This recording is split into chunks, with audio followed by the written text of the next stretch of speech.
بسم اللہ الرحمن الرحیم۔ اللہم صلی علی سیدنا و مولانا محمد النبی الامی وآلہ وصحبہ بارک وسلم۔ صلاۃ و سلامن علیک یا رسول اللہ۔ میں سدا بہار اسلام سے مخاطب ہوں اور اسواس شمس و قمر پارٹ بائی پارٹ ڈال رہا ہوں۔ دیکھیے، دکھائی، لائک کے ساتھ شیئر کیجیے اور گھنٹی بجائیے اور سرکار کے چاہنے میں پھیلائیے۔ اللہم صلی علی سیدنا و مولانا محمد النبی الامی وآلہ وصحبہ بارک وسلم۔ صلاۃ و سلامن علیک یا رسول اللہ صلی اللہ علیہ وسلم۔ عرس کی تاریخ، عرس کی تفصیل۔ اللہم صلی علی سیدنا و مولانا محمد النبی الامی وآلہ وصحبہ بارک وسلم۔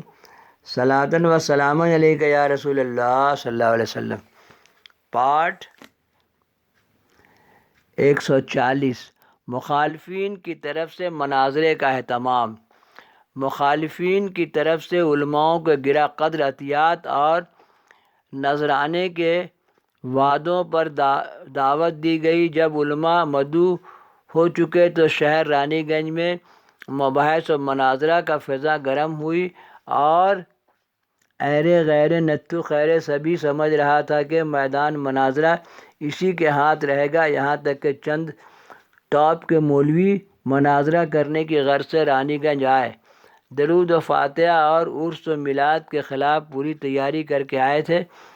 بحث و مباحث آموز کثیر اعلانات کے مطابق قرب و جوار کے بھی لوگ جماعت در جماعت آنے لگے۔ جمعہ کا مبارک دن تھا۔ مسجد ہی کے احاطے میں مولویوں کے ٹھہرنے کا اہتمام و انتظام کیا گیا تھا۔ نماز جمعہ کے فوراً بعد افتتاحی جلسے کا اعلان بھی ہو چکا تھا، جس میں مولوی صاحبوں کو اپنا فیلڈ ہموار کرنا تھا، لیکن جب دور دراز سے آئے ہوئے مہمان مولویوں کو بحث کی نوبت اور اللہ والے فقیروں سے مقابلہ کا حال معلوم ہوا تو بابیان مجلس کو لینے کے دینے پڑ گئے۔ مناظرے کا انجام۔ بابیان مناظرہ نے مولویوں کو بلایا تو لیا تھا، لیکن صحیح حالات سے بے خبر رکھا تھا۔ اب جو ان کو صحیح حالات کا اندازہ لگا تو بغل جھانکنے لگے۔ اسی درمیان میں کسی نے بحث و مباحث کی رودات کا ایک قدیم خیرخواہ خواجہ غلام محمد صاحب کاشمیری کے گوش سے گزار کر دی، جو ان دنوں درگاہ شریف کے حلقے میں چلہ کش تھے اور جذبی کیفیت کا شدید غلبہ تھا۔ آپ حالات کو سن کر بہت برہم ہوئے اور سیدھے مسجد پہنچ کر ممبر کے قریب جا بیٹھے اور قبل اس کے کہ خطیب خطبہ دینے کے لیے ممبر پر چڑھے، اپنے دائیں بائیں دیکھا اور اللہ ہو کی دو شدید ضربیں لگائیں، جس کے سامعین کے دل دہل گئے۔ پھر گرم آواز سے علماء سے مخاطب ہے: مجھے ابھی معلوم ہوا ہے کہ آپ حضرات میرے شہزادے سے بحث کے لیے آئے ہیں۔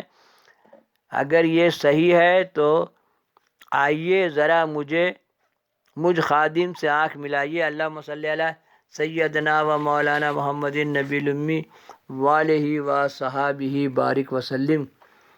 آنکھ ملا لیجئے، پھر آقا کی جانب رخ کیجیے گا۔